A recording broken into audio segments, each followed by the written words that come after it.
je suis aux côtés des entrepreneurs depuis plus de 30 ans. Quand tout va bien, ils sont souvent loin de moi, et quand ça va mal, ils toquent à ma porte. Combativité, humanité, proximité ont été mes valeurs. Quand ils toquent à ma porte, ça va mal et ils espèrent trouver un syndicat. Il n'y a pas de syndicat de défense individuelle de la petite entreprise. Les syndicats sont là pour nous représenter, mais loin de nous défendre. Et ceux qui viennent toquer à ma porte viennent toujours pour les mêmes raisons. Des normes inapplicables. Lorsqu'on les applique, le coût est tel que l'entreprise ne le supportera pas et que la banque ne le financera pas. Des contrôles fiscaux, ça passe encore, mais tous les contrôles qu'on a pour mesurer la température de l'eau dans la piscine ou le chlore, etc., ça devient insupportable. On préfère voir ses fonctionnaires au travail plutôt que de venir nous voir contrôler. L'administration en face de nous, hostile et austère. Encore ce matin, un maître d'œuvre avait déposé un permis de construire dans une ville à côté de Mulhouse. Il allait chercher le document qu'il fallait remplir, 140 pages à remplir. Il a reçu un document le lendemain qui lui disait « Monsieur, le formulaire qu'on vous a donné, c'est pas le bon, faut tout recommencer. » Et j'ai reçu aujourd'hui un recommandé qu'on me disait « Faut recommencer à zéro. » Quelque part, ça commence à suffire. Alors, bien sûr, je ne peux pas faire seul la défense de la libre entreprise. On a créé IDPME, syndicat. Syndicat régi par la loi de 1884 du 21 mars, sous le conseil de Gérard Nicou, parce que la CGPME et le MEDEF sont des associations. Nous avons des prérogatives et nous sommes fiers de les avoir. Alors, qu'est-ce que nous faisons? Bien sûr, je ne peux pas faire seul. En premier lieu, je vais appeler Eric pour venir ici, parce qu'il y a un groupe de bénévoles que nous formons pour qu'ils puissent, eux, recevoir les entrepreneurs qui ont des difficultés pour les défendre. Tu vas parler en 2 mots de ton équipe. Mais il faut savoir, il ne se passe pas une semaine. Et Pierre Schmitt est témoin parce que je l'accompagne actuellement dans ses projets. Et quand on voyage ensemble, je lui rappelle ce qui s'est passé dans la semaine. C'est impressionnant, Pierre. Et Pierre a été cadre dans une grande entreprise. Il ne s'est pas rendu compte que c'est le quotidien de la petite entreprise. Et quel bonheur pour moi aujourd'hui. Parce que quand je disais des vérités, on me dit mais il est fou. Quand je venais dire à une réunion qu'il faut que ça change, ce que nous dit c'est des mensonges, on me disait que je mens. Je suis content d'avoir à côté de moi des gens qui vivent le même combat et c'est un bonheur, Pierre, d'être à côté, de partager les combats que tu mènes pour la libre entreprise. Maintenant, un petit mot, tu animes et merci à toi, c'est des bénévoles qui se forment, se réunissent pour que ce ne soit pas René Hans, le seul, qui peut recevoir tous ces gens, parce que les gens viennent de plus en plus nombreux. Ah, je dois rester là pour être filmé, pardonnez-moi. On revient ici, Eric. Tu vas rapidement parler des bénévoles. Première action, défense individuelle de l'entreprise. Oui, bonsoir, mesdames et messieurs.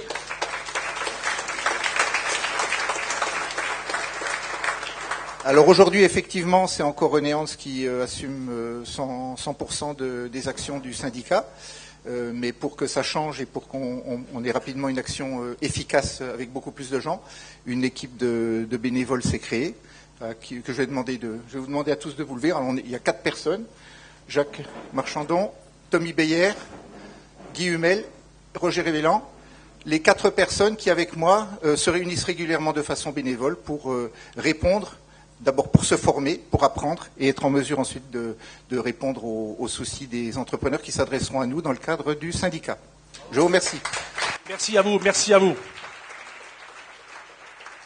Deuxième étape dans un pays qui n'aime pas les entrepreneurs. Je le rappelle toujours pour le français, le commerçant est un voleur et l'entrepreneur un exploiteur. Alors, accompagner ceux qui croient en nos valeurs. C'est pas facile. L'exemple m'est venu quand j'ai Michel Simon, où il y a Lucas, vient près de moi. Michel Simon vend des fonds de commerce. J'ai vu un jour arriver un petit monsieur qui était licencié d'une entreprise industrielle de Strasbourg. Il gagnait 1 300 € par mois. Il voulait racheter un bureau de tabac pour 400 000 €. Il avait signé le vendredi soir comment tu appelles ça, proposition d'achat. En rentrant chez lui, il voit sa belle-mère, sa femme, sa famille, qui lui dit « Mais tu es fou, tu vas prendre tes économies pour travailler, tu vas te porter caution. » Et lundi matin, il est revenu, il dit « Je ne fais plus. » Alors je me dis « Mais c'est pas normal. Ce monsieur, il aurait gagné en étant dans son tabac autant qu'avant. Il aurait remboursé son fonds de commerce en 10 ans, parce que le financement, nous l'avions. Et il aurait pu le vendre, sans doute moins, puisqu'on connaît l'évolution des prix des tabacs. Mais s'il avait vendu à 300 000 euros, quel individu qui était au chômage et qui va être dépressif, parce qu'à force de s'ennuyer chez lui, aurait pu économiser 300 000 euros en disant personne, et il ne l'a pas fait. Alors je me suis dit, il ne faut pas laisser ces gens seuls. Lucas, les gens qui viennent pour dire je veux acheter ou créer un commerce, il faut les accompagner. Et au sein d'IDPME, nous avons créé l'Académie des entrepreneurs. Lucas en parle. Une première année a eu lieu l'année dernière avec Léonard Specht, mais Lucas nous parle, c'est lui le parrain de l'année 2018. Merci beaucoup. Effectivement, notre métier, c'est de vendre des commerces toute la journée. On accompagne des personnes qui sont généralement salariées, qui veulent passer entrepreneurs. Et notre but, c'est donc de les installer en tant que chef d'entreprise. Bien souvent, beaucoup de craintes arrivent. Et c'est pour ça qu'on a choisi cette année d'être le parrain de cette promotion, cette deuxième promotion de l'Académie des entrepreneurs, pour avoir une synergie dans les personnes qui vont être formées. L'Académie des entrepreneurs, c'est quoi? C'est une formation qui a lieu une fois par mois, tous les premiers vendredis du mois, où on les forme sur des thèmes qui sont propres à l'entrepreneuriat, mais pratico-pratiques. Quelques exemples. Le 3 novembre prochain, formation sur le juridique. Quel statut juridique choisir pour mon entreprise? Modalité de règles du bail commercial et du contrat de mariage. C'est une formation qui a lieu sur une journée, où les participants sont entre 1 et 10 personnes, qui peuvent choisir tout au long de l'année de venir pour assister à 1, 2, 3, 4, 5, 6, jusqu'à 11 formations sur l'année. Quelques exemples encore. Au mois de décembre, la stratégie 100 jours réussir, animée par René Hans. En février, l'organisation, gestion des flux, achat-vente, business plan à la réalité. On est à chaque fois sur du pratico-pratique pour maximiser les chances de réussite et d'installation de nos clients. Voilà, merci.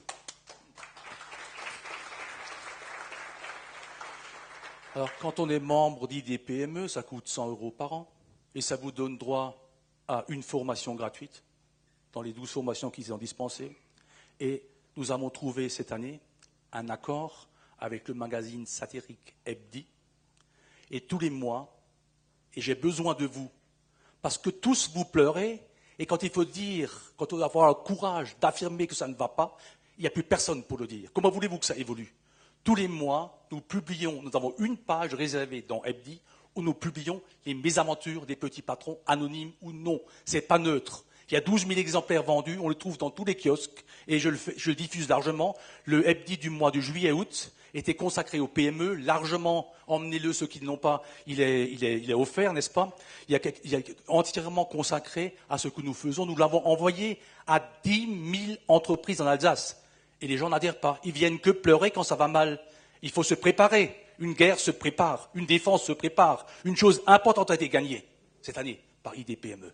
Déjà, un entrepreneur allemand donne un coup de main à son fils pour s'installer en France, vente de meubles. Il lui envoie de l'argent, rondelet. Le fils fait l'imbécile, il disparaît. Contrôle fiscal, le contrôleur ne trouve même pas la bonne porte, il rentre par la mauvaise porte. Taxation d'office. Mais les 500 000 € qui sont rentrés sur le compte, c'était considéré comme un revenu de source indéterminée. L'argent que lui donnait son père pour monter son affaire a été considéré comme un revenu et taxé comme les trafiquants de drogue. Contrôle fiscal, personne pour le défendre. On est allé jusqu'à chercher, le fisc français est allé chercher le fisc allemand pour essayer de vendre la villa du père à Berlin. Et tout était fait. Nous avons fort heureusement parmi nos bénévoles un ancien directeur des services fiscaux qui n'est pas là ce soir et qui a défendu la cause. Nous avons fait tomber le redressement à 0 pour vice de forme. Merci à lui et un grand bravo à lui. Maintenant, des exemples comme ça, j'en ai à l'appel. Le seul qui les entend régulièrement, c'est mon ami Pierre, pardonne-moi. Mais quand les gens venaient toquer à ma porte, à la porte du syndicaliste patronal, que j'étais à la CGPME, dans bien des cas, ils avaient des problèmes de financement. Et Nicolas Sarkozy, M. Guéant, on le sait très bien, quand il est arrivé au gouvernement, la première crise qui était difficile pour le pays, il a mis en place la médiation du crédit. Parce que quand les choses vont mal, le banquier vous écrit, vous avez 2 mois, vous avez un découvert de 10 000 euros, vous avez 2 mois pour le rembourser. Et des milliers d'entreprises avaient fait appel au médiateur du crédit. Il faut savoir que dans 70% des cas, les entrepreneurs qui appelaient au secours, c'était pour une somme inférieure à 10 000 euros. Alors, des emplois perdus pour 3 000 euros, nous l'avons vécu. J'ai des exemples par centaines que je peux vous énumérer, mais je n'ai pas le temps, je n'ai que 10 minutes, parce que chacun doit parler après moi. Alors, depuis des années, j'ai créé Capital Initiative. Capital Initiative, fonds de solidarité PME, où, quand quelqu'un allait mal, et je vois Francis Larger, un jour, Francis, et je dois le dire aujourd'hui haut et fort, tu m'as appelé, tu m'as dit, René, notre copain va mal, je te fais un chèque de 10 000 euros pour que tu lui donnes et que ça ne sache pas que ça vient de moi. Bravo Francis et merci.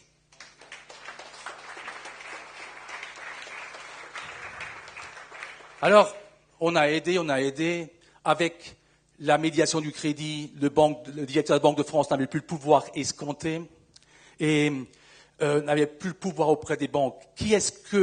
À qui s'adressait la Banque de France et la Chambre de commerce et la CGPME quand il y avait une difficulté des entreprises, ils adressaient et Lucas était présent à l'époque, à Capital Initiative.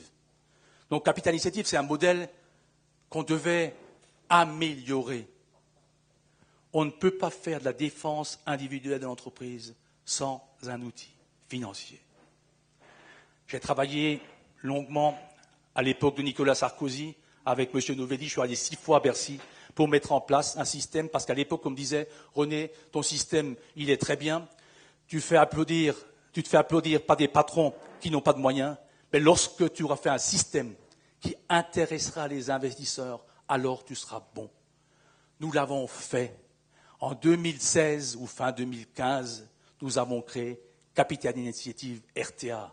Des années de travail pour trouver un modèle. Parce que figurez-vous que le financement bancaire étant du monopole de la banque, si vous marchez sur le plate-bande, on vous dit c'est la prison. Vous n'avez pas le droit de faire l'appel public à l'épargne pour chercher des associés. Donc tous ces combats, il fallait les mener.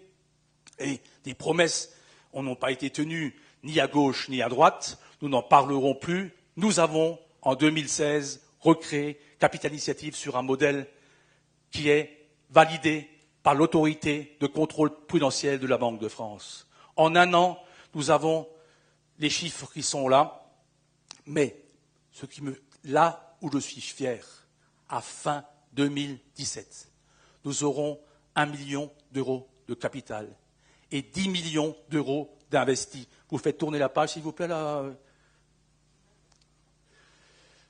Alors bien sûr, la première chose qu'on fait, on achète des biens qui soient rentables pour garantir une rentabilité à nos associés. C'est les 5,8 millions qui étaient en stock en début d'année. Merci d'ailleurs à Jean Ilminger, qui est un des principaux financiers. Il est où? Là-bas. Crédit Mutuel de Saint-Louis, merci. Crédit Mutuel Saint-Jean à Strasbourg également, nous finance. Là où je suis particulièrement fier, mesdames et messieurs, quand tout va bien, quand on roule en Porsche, on ne vient pas me voir. Par contre, et là, vous pouvez être fiers d'être parmi nous.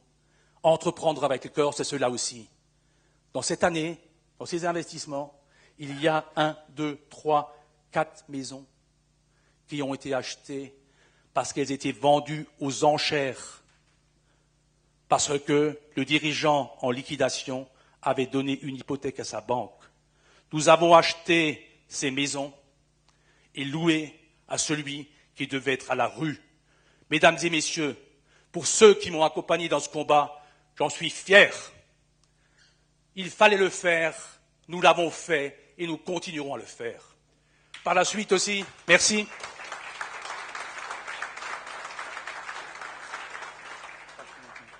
Alors bien sûr, il y a un point sur lequel, très intéressant, on nous dit, mais mon Dieu, il y a une faille dans la loi sur les entreprises en difficulté. En 2018, IDPME va consacrer ses travaux aux entreprises en difficulté. Alors, lorsqu'une entreprise a déposé les bilans, on sait que malheureusement, lorsque je toque à la porte des urgences, le tribunal, j'ai 90% de chance de terminer à la morgue. Pas étonnant que les patrons ne courent pas très vite aux urgences. Pas étonnant qu'ils ne veulent pas se faire opérer et payer les honoraires qui s'en doivent. Alors on nous dit, oui, bien sûr, on sait bien que la liquidation rapporte plus aux liquidateurs que tout le reste. Monsieur Schmitt, on n'en parlera pas ce soir. Mais il y a une faille énorme dans le système, une faille énorme. Et nous avons ici des entreprises de transport à Paris qui sont en règlement judiciaire, qui payent leurs dettes sur 10 ans. Mais figurez-vous que lorsqu'un camion arrive en fin de leasing, la banque n'a pas le droit de le financer. Et Capital Initiative sait le faire, achète le camion et le reloue à l'entreprise. Ainsi, on a pratiquement 6 ou 7 camions, Mathieu, tu confirmes, qui ont été faits pour une entreprise de transport parisienne, qui paye rubis sur ongle ses loyers tous les mois. C'est 9 emplois de sauvés avec un investissement de 137 000 €, c'est ridicule. Voilà ce qu'on a fait. Alors bien sûr, ce qui plaît beaucoup, un jour je vois dans l'Alsace un paysan du Sungo qui dit « Je n'ai pas de quoi acheter mes vaches pour la saison ». Je dis à Mathieu « Appelle le gars, regarde s'il est honnête, on va lui payer ses vaches, on a acheté 10 vaches pour 10 000 €. Elles sont en bonne santé, Mathieu? Tu vas les voir de temps en temps?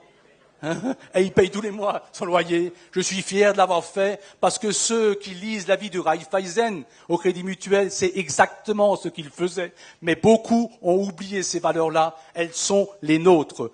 Le point suivant. Donc, le bilan de cette année va être très bon. On sort 5% du dividende, quand même il faut le faire. Sortir 5% du dividende en entreprenant avec le cœur, personne ne l'a fait. Et là, mon ego est flatté, je suis fier de l'avoir fait, mais je ne le fais pas pour mon ego, je le fais pour ceux qui souffrent et qui le méritent. Alors, une bonne année s'annonce à nous. Nous avons réellement en brut un rendement sur investissement de 18%, Mathieu. N'est-ce pas? Et aujourd'hui, on s'intéresse à ce que nous faisons. J'ai besoin de vous tous. Alors, si vous avez un peu d'argent à placer, au lieu de placer à 1%, ou vous pouvez le placer chez nous, ça vous rapportera 5%, c'est mon engagement. Pour l'instant, on est bon. Et je vous souhaite une très bonne soirée. Je suis fier de vous servir, je suis fier de vous défendre, parce que vous êtes ceux qui remplissent les caisses de la France. Bonne soirée à tous.